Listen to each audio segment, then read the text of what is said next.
Okay, so today we are going to be doing an abdominal assessment and a peripheral vascular assessment. I'm going to start today actually with you sitting up in a sitting position.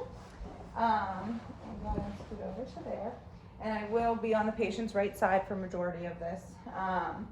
So at first, we are just assessing the abdomen for any symmetry, any bulging. We are going to look at the contour of the abdomen. It is typically either flat or rounded in a healthy person. And the umbilicus should be midline, which I can see all of that from here. This is a little bit low. Normally our bed would be a little bit higher, but I can assess the contour as well as the umbilicus, and again, any symmetry for any bulges or masses. So once I've done that, I'm going to have you go ahead and lay back. And I'm going to continue to assess the skin. I'm assessing the skin for any stretch marks, any lesions, any nodules, any bumps. Again, with that, you can still see any asymmetry with them lying flat as well.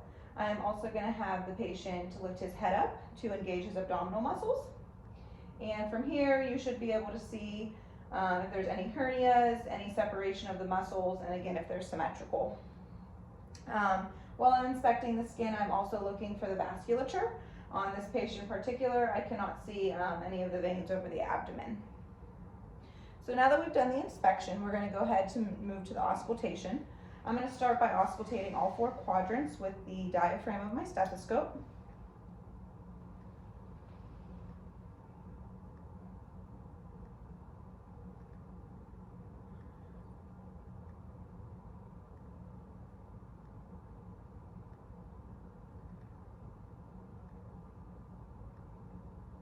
And here we are just listening for any gurgling or bubbling to indicate that there is peristalsis in the bowels.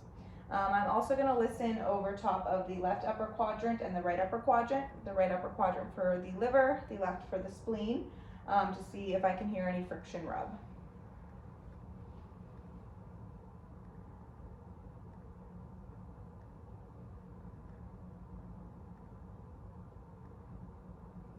And that is absent in this patient.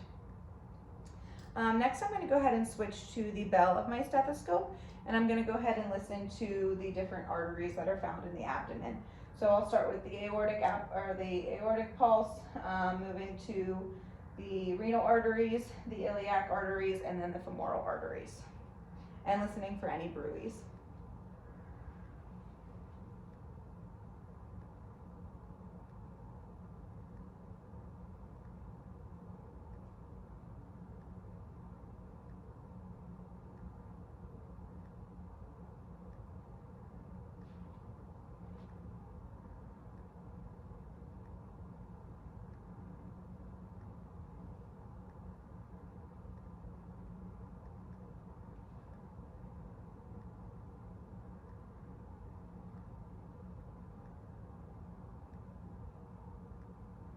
Which are also absent.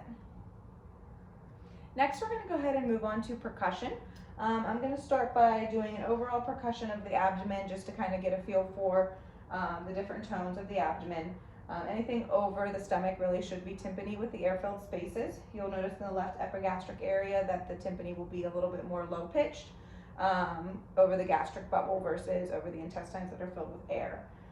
We should also be able to find dullness over the organs and any masses.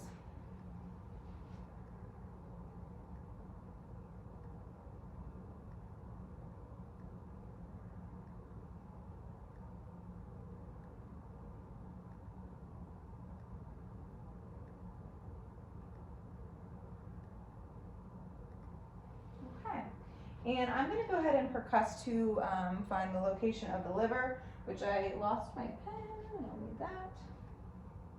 And I'll also go ahead and use my ruler because I'm going to measure the liver. So I'm going to start by percussing up from the bottom, and when the tympany turns into dullness, I will know I'm at the base of my liver.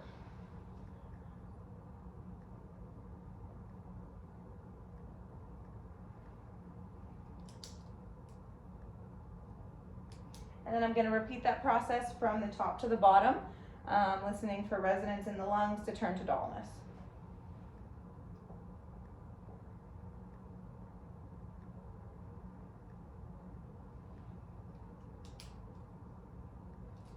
And I'm going to go ahead and take my tape measure.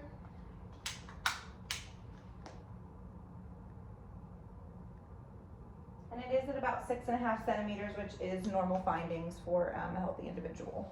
I am also going to go ahead and percuss the spleen, which I'll find on the left side in the mid-axillary line.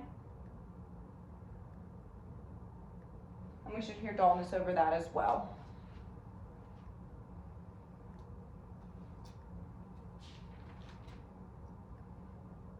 Okay, and then I'm going to go ahead and move on to palpation.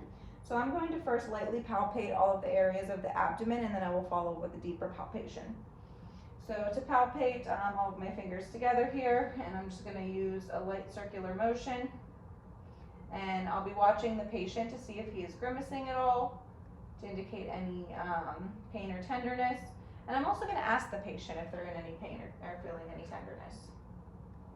Having any tenderness with that? No. Okay. So then I'm going to go ahead and move on to a deeper palpation.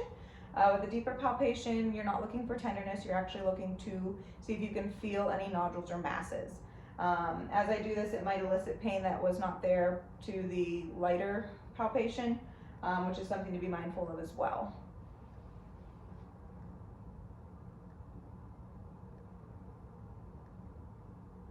Any tenderness with that? No. And I don't feel any masses or nodules on deeper palpation. So I'm going to go ahead and do a deeper palpation of the liver. I already kind of have my landmarks of where it may be. Sometimes the liver and the spleen and the kidneys are non-palpable. I did not palpate any kidneys at this point, so that can be definitely a normal finding. But I'm going to go ahead and try to palpate the liver. So by doing that, I'm going to put my left hand under his back, and I'm going to move kind of in an up and downward motion to go underneath that costal space of the rib cage. I don't feel it like so, so I'll have the patient take a deep breath and hold to see if I can feel the bottom notch of that liver. You can go ahead and breathe out. And still not palpable, but that can be normal. I'm going to repeat the process over on the left side upper quadrant for the spleen.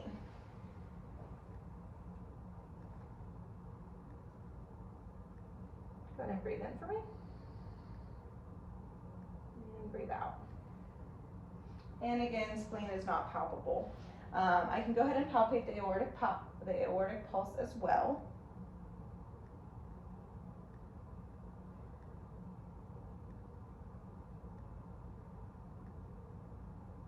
And that should be palpable on almost everyone. And then the last piece I want to palpate around the umbilical ring as well to check for any masses, so that would be deep palpation around there. Then the last thing of this assessment is going to be, I'm going to have the patient sit up, and we are going to go ahead and percuss over his kidneys to see if there's any tenderness. And then I'm going to have you kind of face that way for me. So using one hand and the ulnar surface of the fist of my other hand, I'm going to go ahead and just percuss over the kidneys. Any tenderness or pain with that? No. Okay, great. You can go ahead and sit up straight, facing outward. So that is our abdominal assessment. We are also going to go ahead and assess the peripheral vascular system. So I will go ahead and palpate the carotid arteries first.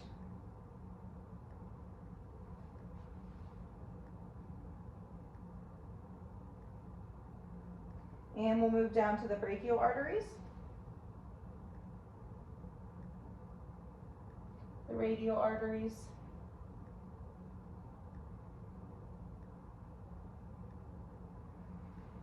the popliteal, posterior popliteal,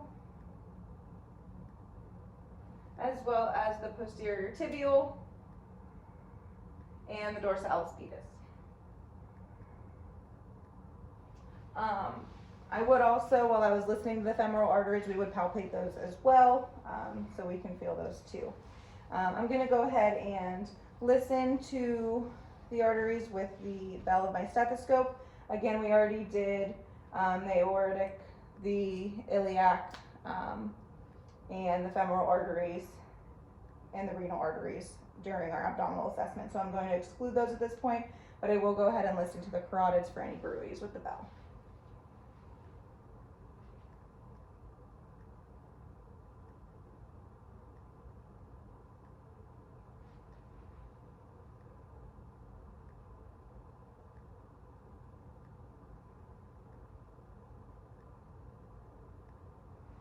Okay, and that all sounds good.